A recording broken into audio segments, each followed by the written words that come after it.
My early 20s was central for the development of my food identity. I was living in a shared house and properly learning to feed myself after the beer and noodles lifestyle of university. I was working, getting paid, not a lot I might add, but suddenly good food was more accessible. Reading Cook by Jamie Oliver and having my mind blown by rosemary and garlic potatoes. I remember buying a posh jar of mackerel. It was so expensive, but so incredibly delicious, with just lettuce and bread. It was the early days of Instagram, but food on social media was in its infancy. It was an era of American barbecue. And at the pub I worked in, I was eating ribs made in a newly bought smoker, and the meats just fell off the bone. Some of those early experiences were key to how I think about food today. The freedom to explore. This has changed a lot for the generation now in their 20s.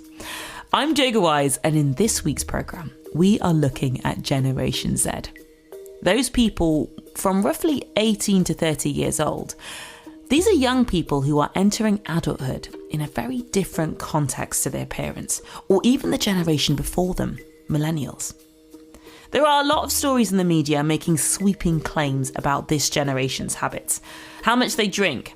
How health conscious are they? Are they too woke or not woke enough?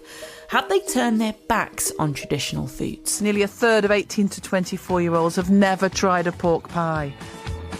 1 in 3, they've never had a sniff of a pork pie. We've got Eleanor on the line, who is... Sarah Julian's on BBC Radio WM.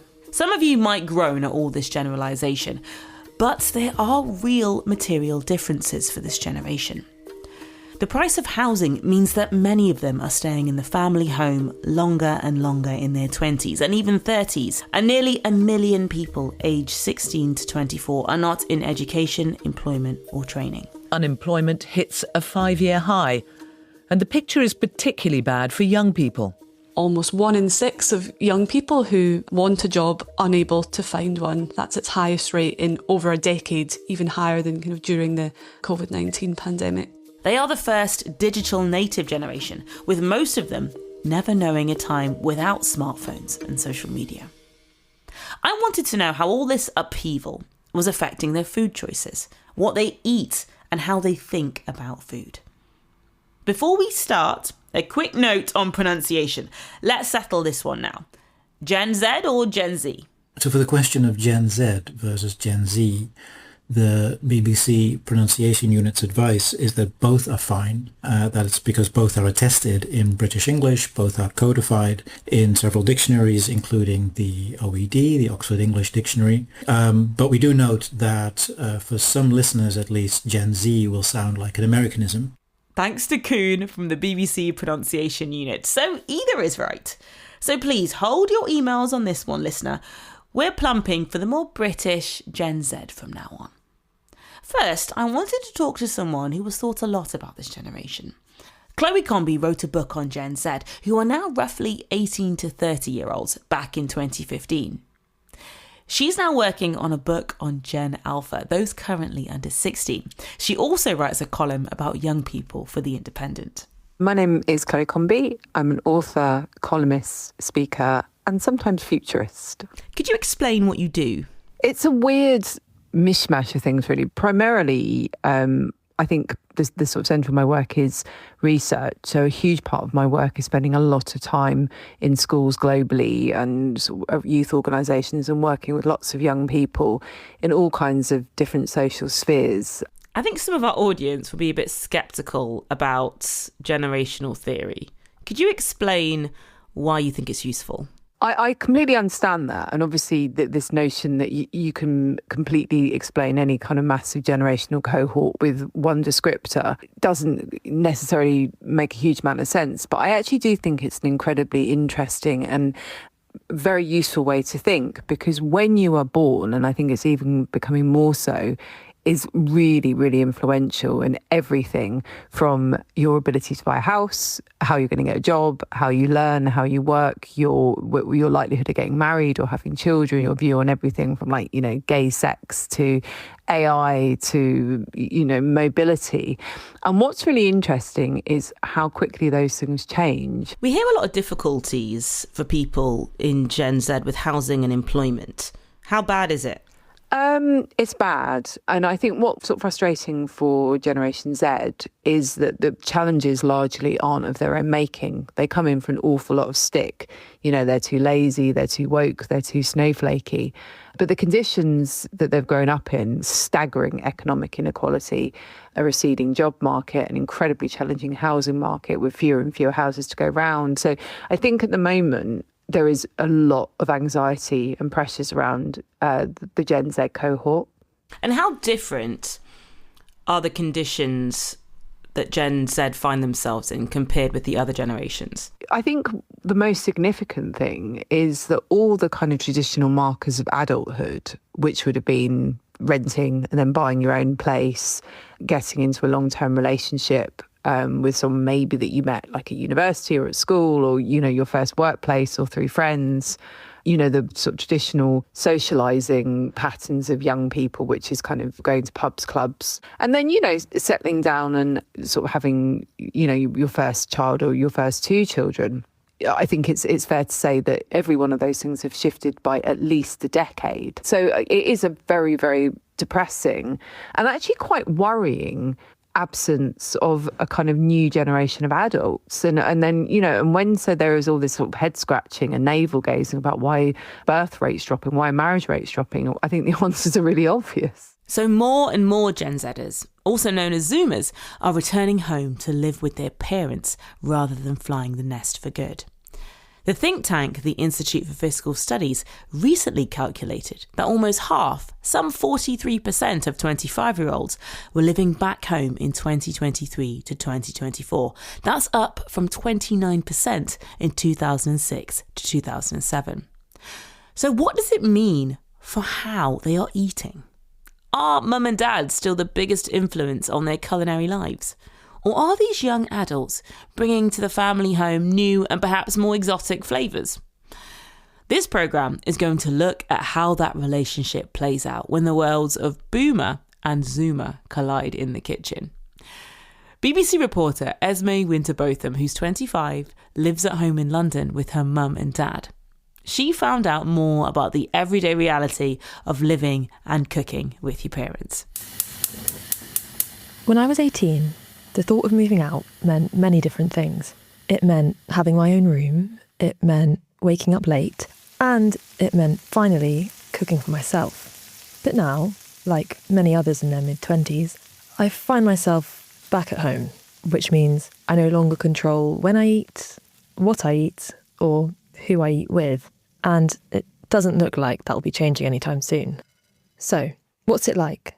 Sharing the kitchen with your family again after being used to your own space? I started by asking Izzy, who, after living and renting in London for the last year, decided to move back in with her family in Devon. To be honest, living away from home, one of the nicest parts about that and that independence was having my own space in the kitchen. There's 6 of us at home and I like having a routine with my food. I like knowing what's going to be for breakfast, lunch and dinner each day. So I like doing some meal prep when I can. And the worst part about living with my family is when I come home from a long day at work and one of my brothers has eaten my dinner. Yeah, that's the toughest part.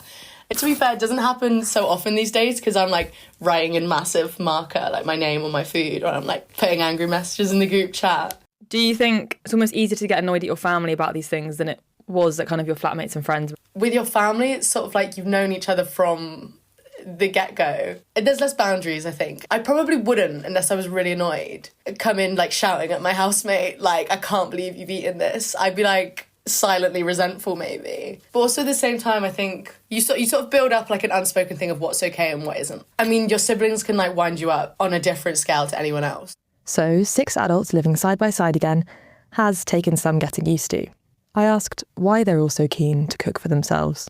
It's easy to slate it. It is really nice when like I come home and I'm like thinking, God, I really don't want to cook, and my mum's like, oh, I've made you something. At the same time, because we grew up with so many children, I really don't want to be mean to my mum, but we got really tired of her cooking really quickly, because obviously she's tired, she works, she's got to feed 5 kids. So having like, you know, boiled potatoes and like chicken that many days on the trot, I think we're all probably happy now that we can sort of do our own thing. Moving out gives you time to decide what foods you want to eat independently of your parents' routine. But depending on who does the shopping and who does the cooking, moving home can be an opportunity to experiment with better quality foods and more space than you might have at your disposal in a student flat or in shared accommodation. Ellie moved back in with her dad in London after graduating. Although not her ideal living situation, she says that the setup they have gives her more freedom over what she eats. When I was younger, my mum did all the cooking. And then now that I just live with my dad and I do all the cooking. And I also organise the food shop. So we do a Sainsbury's delivery every week, and I just choose everything basically. I mean, I know what foods he likes for snacks and stuff, but I choose the dinners and then I do the cooking, which was never really arranged. It kind of just fell into place because my dad's not really a cook. Ellie is living at home while she's looking for a job, a situation many in this age group find themselves in. Recent data shows that 16% of 16 to 24-year-olds in the UK are currently unemployed, with the rate in London being even higher. And for them, there's no other option than to move home, especially when, like Ellie, you have expensive taste. If I was living on my own or with friends, I would not be buying the sorts of food I put on the delivery, because I just would have to be a lot more careful with money. It changes things. And my favourite is medjool dates, and they're really expensive, so I wouldn't be able to fund my addiction to dates. Is there ever a sense of like, Dad ate my dates, or Dad... He rarely eats the food that he knows I've got for myself. He'd never eat a medjool date, for example, because they're for me, the whole box. I caught up with a friend, Will, who after 2 years of applying for jobs while living with his parents in Inverness has managed to break the cycle.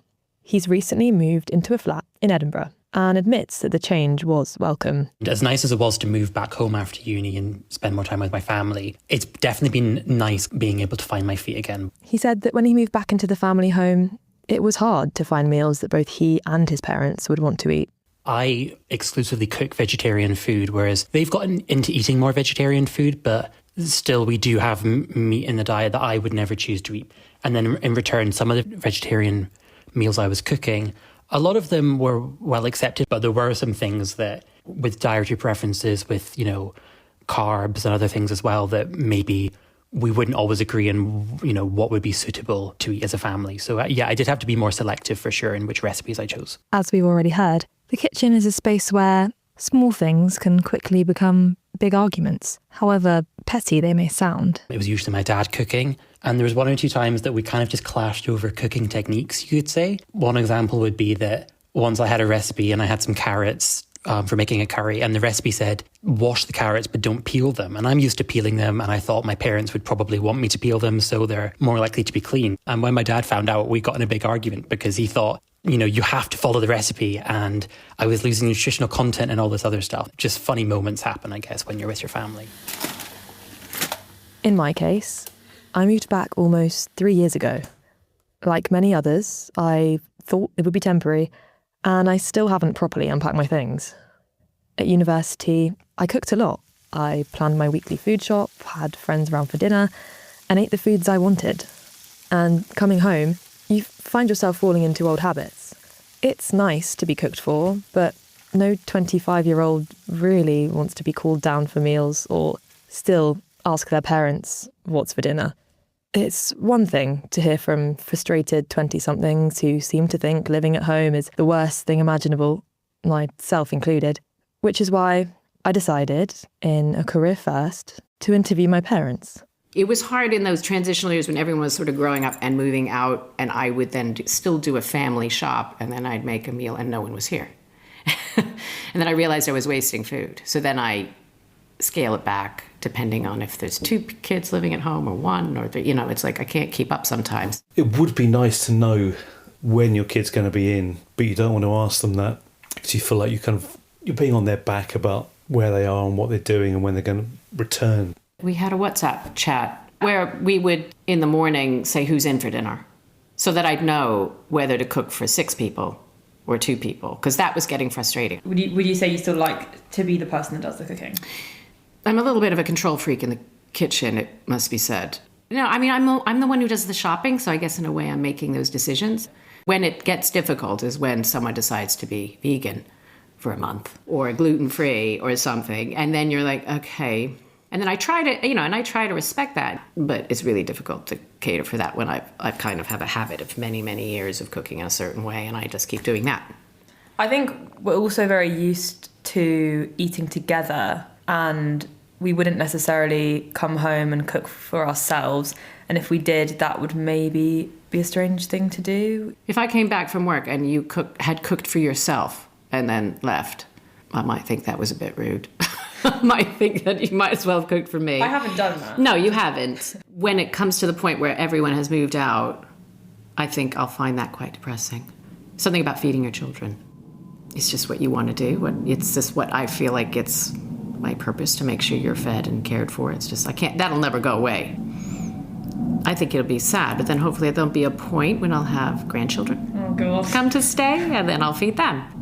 That's the way things work. Esme Winterbotham there. I asked author Chloe Comby what she thought the effects of living at home is having on the diets of young people. That's a really interesting question, because I think it's kind of having almost like a contrasting impact. So on one hand, there is the decline of what would have, I guess, been described as the student diet, which was typified not just by people who were going to university, but people who were moving into their first flat shares or their first houses, which, let's face it, was like pasta, pesto, noodles, toast. And equally, I think you've probably seen a real incline or increase in, I guess, what you'd call kind of more sophisticated and world food choices that have kind of flowed through 2 things. So number one, basically living in your home for much longer. And it's really interesting when you talk to Gen Zs, that's actually become a really common theme of modern households, is kind of multi-generational cooking. But also, I think coupled with that has obviously been this huge explosion of, let's call them social media food influencers who are really prolific, I think, particularly on YouTube, TikTok and Instagram, who not only obviously sort of break down cooking recipes, but I think show you how to cook, sometimes really complex or difficult things in kind of easy or manageable ways, or ways that you can teach yourself. So in a weird way, that kind of is antithetical to this idea of delayed adulthood. A Food Standards Agency study from 2020 on Gen Z and food choices found that those who are still living at home tend to have less control over and engage less with food choices. But as Chloe Comby suggests, some are using the extra resources of their parents to develop their cooking skills more than if they lived in a rented flat. I had some questions about the practicalities of cooking as an adult in your family home. So I visited master's student Will Griffin and his dad Steve in Starbridge in the West Midlands. Hi, I'm Jaega. Will, nice to meet you. Nice Come to on meet in. you. Thanks for having me. You're more than welcome. How was your journey? Is it all right? Yeah, it was good. And you're currently living at home. Why? Well, so I applied for a lot of schemes and jobs at the end of uni and sort of the kind of stuff I want to go into around media, but didn't get any of them. So it seemed like the right decision at the time. In terms of the humdrum and the organisation around food in the house, who does the shopping? Dad? Yeah. Yes, yeah, but I think everybody does their part really. So sometimes my wife will be cooking and shopping, but also Will, he'll do the shopping as well, provided with a credit card from one of the 2 of us. I see. Are you more extravagant with the things you buy here because you have said credit card from the parents? Yes. Versus yes. Yeah. So what's on the menu here that may not have been at the menu when you were paying for it yourself? Just a mix of things. You don't feel guilty about we'll chuck in the olives today. When Dad sent me out with the credit card, it's sort of the wasting as well. Like stuff that I think, that will be used up over like a few days by different people. That I necessarily wouldn't have bought at uni. How often do you cook a week? I would say on a normal week it can vary, but anywhere between probably like 2 and 4 times a week, I'd say, depending on the week and what's going on. And it often works around, like if I know mum and dad have had a busy week at work or they've got some stuff going on, I might offer to cook to try and help out. You mean cooking a dinner for everyone? Yeah, cooking for all of us, yeah. How would you compare yourself to your friends in terms of your attitude towards food? I think because it's always been something that I've enjoyed, I definitely cook more than them. I don't know to sort of like a T what their kind of routines are, and I know I've got a couple of mates who do help out with their family's cooking, but I think they see it more as a kind of like one-off. So you prepared some food for us? Yeah. So this is a recipe I found online from the same people that we got the beans from, and that is the way that I will tend to find a lot of the recipes and things I cook. Okay, well, talk me through this. Yeah, it's just sort of like a sort of kind of Caesar sort of salad, but with some broccoli and some beans and some olives in there as well. So yeah, but the beans are... We like the beans, don't we, Dad? Yes. Dad in particular, as a sort of like veggie alternative, is a big fan of the beans. Thank you. So you found this recipe online? Yeah, and that would be the way that I think find basically every recipe. Well, it's delicious. Talk to me about which social media platforms you're on. In terms of food, Instagram and TikTok would be the 2 big ones I use. I think it's got to be quite sort of like accessible. You want to kind of follow someone that you can, I guess, feel like, I can make that at home. A lot of those content creators focus around, they might say a lot like, you can make these are like 15-minute salads or 15-minute pastas. And this isn't really limited to young people. People just don't have as much time as they used to for this sort of stuff. Like, it's more of a rush. Hi, my name's Steve. I'm Will's dad.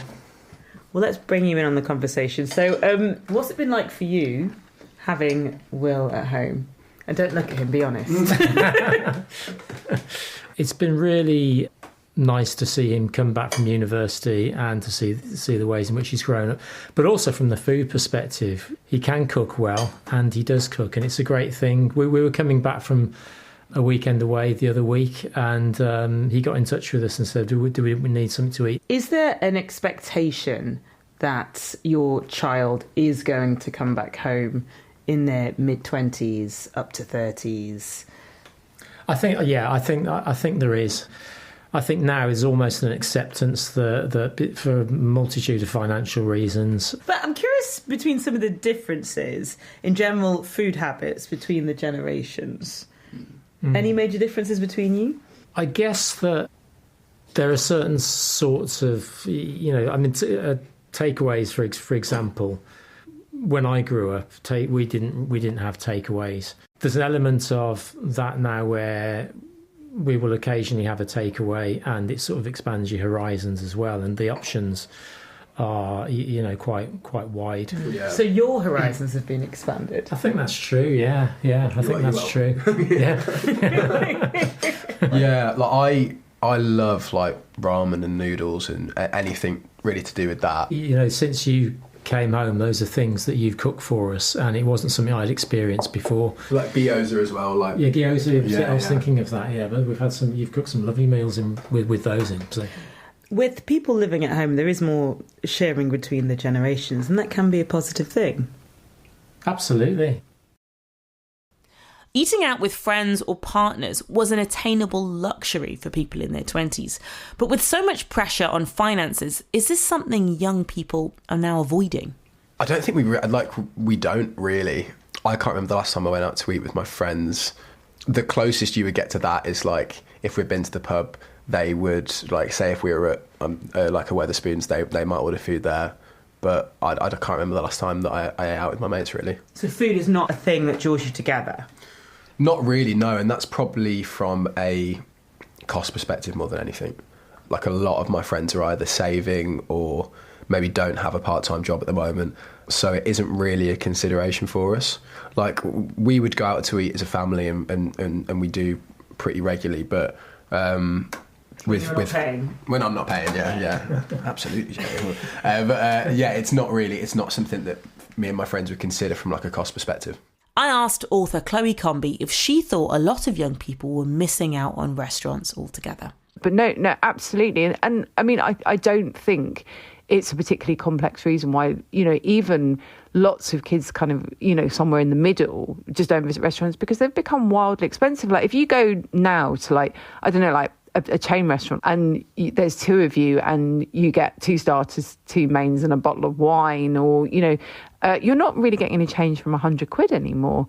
And, in particularly for young people in this kind of social and economic climate, that's just not feasible. What about the differences between Gen Z and other generations' relationship with social media? I mean, it's fundamentally different. I think what's distinct about Gen Z is they've never known a world without not just social media and phones, but kind of modern social media, where there was a kind of a galaxy of social media choices and the beginning of influencer culture and the sort of evolution from reality TV to social media, where we had this kind of window into each other's lives and this instantaneous access to information. So in that sense, it's completely shaped every part of them, because never knowing a world where you didn't have to go to a library, or you didn't have to read a book about something, or you didn't have to watch the news to know that something has happened, is really, really distinct from people who still have that kind of foot in the analogue world. Being a digital native is a key part of the Gen Z experience. Although millennials like me grew up with the internet, I do still remember dial-up and Nokia brick phones. I headed to the University of Liverpool to talk to someone who's not only a digital native, but also a star baker. Hello. Hi. Oh my goodness. Wow. Wow. Wow. This is lovely student living. I know. My name is Samaya Kazi and I'm a second year dental student at University of Liverpool, and I'm also a bit of a baker on the side and a food enthusiast. And you've also been on the Great British Bake Off. Yeah, so 2 years ago I was on the Great British Bake Off when I was 18, which was so much fun, and it's really fueled like a passion for food afterwards. So right now we're in a student accommodation, and we're on top of the student accommodation in the Sky Lounge. So we have a beautiful panoramic view of Liverpool, lots of light coming in, and I think it's a really elegant experience. And it's crazy because you can just book this out if you're living in this accommodation. Well, thank you so much for having us. You've prepared an absolutely incredible spread with panoramic views all around Liverpool. What are you doing now? You've got a little bit more prep to do. So right now I've got a salmon and broccoli quiche that I need to just slice up and garnish. This is going to be the main. What we have on the spread now is mainly just the sides. My friend has brought some things, and I have more people coming who are all going to bring an individual dish, which I think is really exciting. So I've seen that quite a lot on TikTok, when people have a potluck style event, and then you get to see what everyone's bought. It's a great commentary from the internet. Yeah, I think we definitely took some inspiration from social media. We even have a theme. Our theme right now is colour, so everyone's trying to incorporate as much variety and flavours as they can into the food. And I think looking at the spread, I think we're pretty on theme, which is good. So, yes, the food is very good looking. So there's an active attempt to make attractive food. Definitely. Yeah, I think the way food looks visually is just as important as it tastes.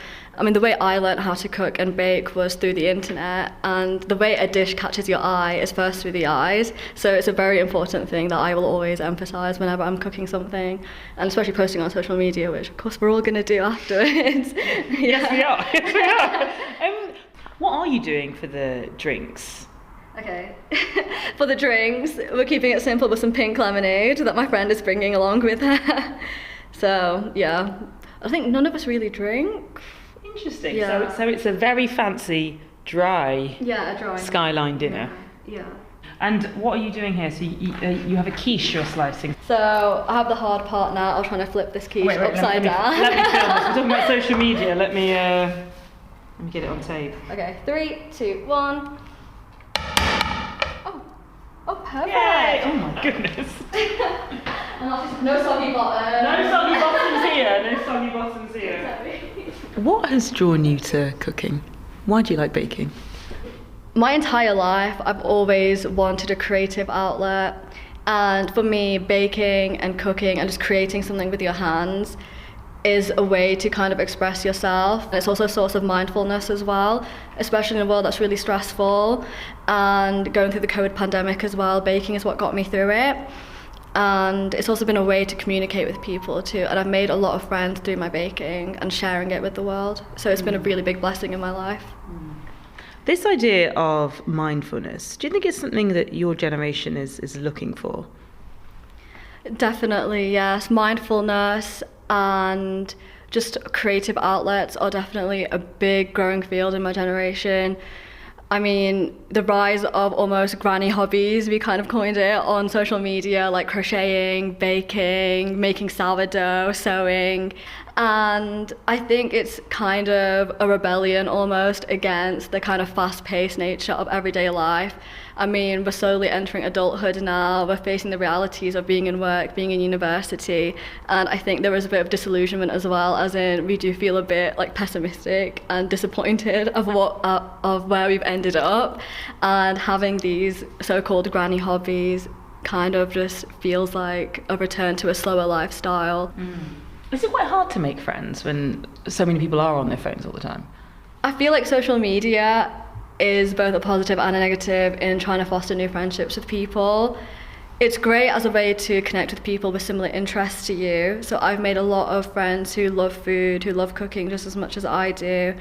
But in real life, I feel like, especially because of the COVID pandemic as well, where a lot of our socializing was limited to social media, it has kind of put a cap on our ability to connect with people and also our ability to empathize with people as well, I feel. But I do feel like there's an active effort amongst people to try and foster community.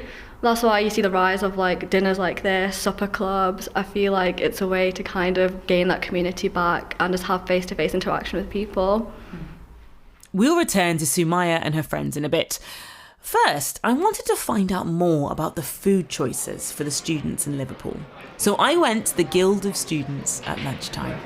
My name is Yantel, I'm 23 years old and I'm studying International Relations with Hispanic Studies. What's the most important factor when choosing what to eat? Money, health, ethical choices, or social media? I'd say I try to look for economically viable for me first and then see what type of food it is. And then the other considerations usually come after for me. And in terms of health, what are you looking at with regards to the food? I try to get more protein. Definitely try to make it as varied as possible. My name is Abdullah. I am 19 and I study electronic engineering. Out of all those, it would be money. Yeah. All right, now as a uni student, definitely money's up there. I think then it would go ethical choices and then social media and then sort of health. You mentioned ethical choices as number 2. Are there any particular issues that you're concerned or worried about? Well, definitely like the sort of exploitation in the meat industry. That's one thing. Again, it's not the one what I'm most keen on, but I do like sort of take a moment to see how like what the effects of what the food I eat has. That's mainly about the energy and the environment that I care about. Hi, I'm Zoe Davis. I'm 19 years old and I'm studying chemistry. What is the most important factor when choosing what to eat? I'd say money, because obviously I'm having to budget my weekly spend. So when I go to shopping, I have to make sure everything's within my budget. But other than that, I make sure that I have a proper I try to get a 5 a day, at least some salad or some veg. So yeah. What about alcohol? Do you drink? Oh, I actually drink a lot of alcohol. So obviously that's why I try to eat a balanced diet, because I do obviously drink a lot of alcohol in the week and on the weekends. So yeah. My name is Phoebe. I'm 19 and I study biochemistry. I'm Louise. I'm 21 and I study biochemistry as well. I think for me it might be health, because there's a lot of options nowadays in supermarkets, at various price ranges. So I think I could take into consideration most, what I'm eating, how much fruit and veg I'm eating, what kind of meats I'm eating, and where they come from. I was going to say money and health are probably the 2 I consider the most. Do you follow any social media food influencers? I do follow some, yeah. A lot of the people I follow are parents. I follow a lot of parents who make food like my mum would, because I haven't got it to cook for me when I'm here. Yeah, or some chefs. I like watching professionals cook because I know I could never do it. I follow a lot of, I'm going to say again, older people that make videos on it, and certain healthy influencers who don't just put out what people want to see, but also healthy recipes and things like that. Hi, hey, I'm Jaega. Back with Sumaya Kazi, and her friends are beginning to arrive, and each of them has brought a dish. So you're all dentist students? Yeah. And that's how you know each other? Yeah. Okay, so this spread looks absolutely stunning. We've got panoramic skyline view. The sun is setting. I don't think you could get a more beautiful evening, really, guys. So I'd love to hear about what you've made. I'm Temi. I made that bread platter over there. So to describe it, it's bruschetta inspired. It's just toasted bread with olive oil, a bit of melted mozzarella and basil to finish it off. Okay, so of course I have to be in charge of dessert, so I made a banoffee pie because it's a crowd pleaser, it's simple, and it just uses really accessible, easy ingredients. So my name's June. I made this mozzarella and also burrata kind of fruit salad. I really try to focus on the color and also the plating of the dish as well. Hi, I'm Avantika, and I bought some goat's cheese ravioli pasta with tomato and mascarpone cheese. So hi, I'm Zara, and I've made this lovely, somewhat unfinished dish of nachos. And in true uni fashion, it's just a bunch of ingredients thrown together to make the most delicious combinations of food that you can imagine. I'm interested in the relationship between food, eating, and community of your generation versus your parents' generation. I mean, what are some of the differences between the way that you eat, you choose to socialise, versus the way your parents do? I think in our generation, we're a lot more obsessed with having meals around themes. So we like to theme everything. And I think that is something really special. We just find random moments and random things to celebrate when we come together. And I find that really special. What do you mean by theme? When we get together, like, everything has a motive to it. Everything is very objective driven. Any hangout isn't just a hangout. We hang out with a purpose. And I think, yeah, that's very different than our parents, who just would sort of come together to just celebrate events or holidays or things like that. I want an example of a themed evening you would do, or you have done. So, for example, I mean, Valentine's Day is coming up, and a big thing is Galentine's. Especially if you look on social media, everywhere you see is all these beautiful kind of pink and red, beautifully set out tables, activities to do with all your friends.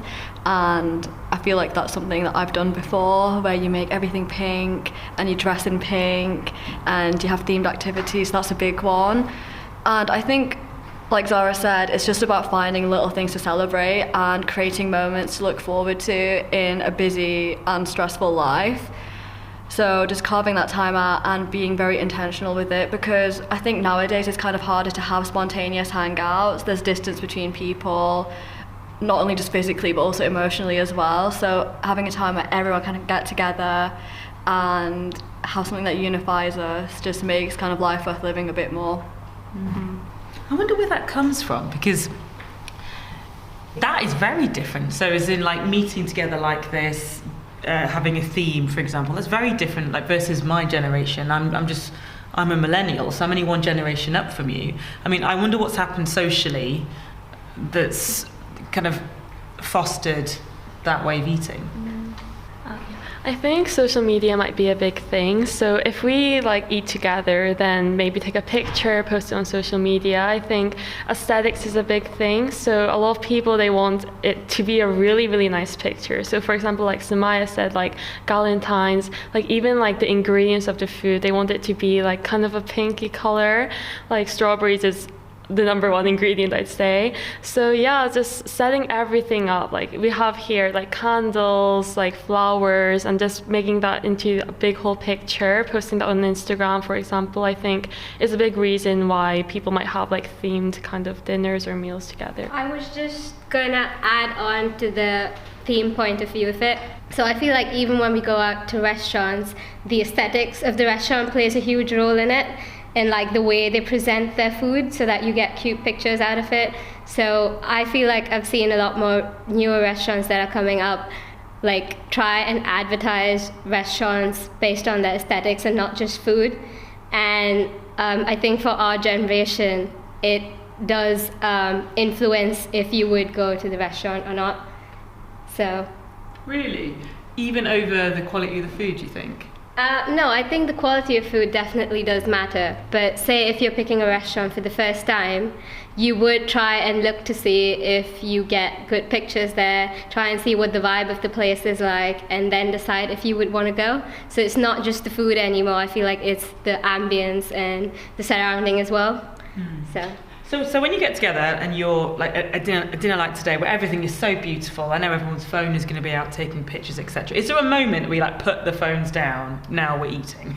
Yeah, I think definitely, yeah. There comes a point where we kind of have our like 5 minutes where everyone's getting the photo, or there's a designated person who's going to be the photographer. We set everything up. Even if you're at a restaurant, we'll rearrange like the candles, rearrange the plates, and stand up out of your seat, get all the photos, and then we do put our phones down and eat. Thank you so much for this brilliant spread. Should we tuck in? Yeah, definitely. Yeah. So good, thank you. It's lovely. Making this programme has given me a lot to think about.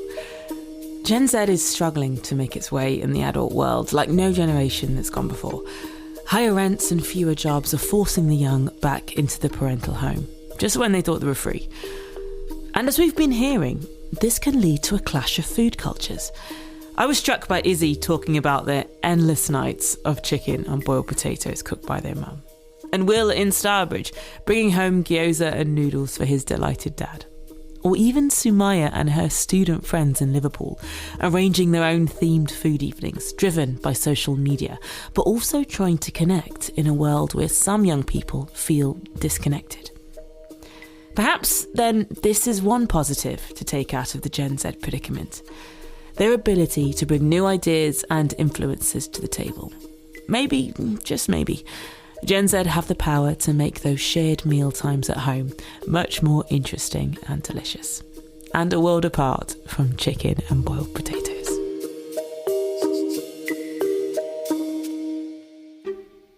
Hello, I'm Alan Davis, and on BBC Radio 4, we're off into alternate realities mapped out by science. This is Life Without, where I pull one thread from the magnificent fabric of life and watch what unravels. Scientists around the world would be crying themselves to sleep. A bunch of mammals would be worrying about where their favourite snack was. And we bring it down to earth. David Beckham. I can imagine him putting that on the socials. My bees of my girls have all disappeared. Sometimes we patch it up and crack on. We will survive. We will survive.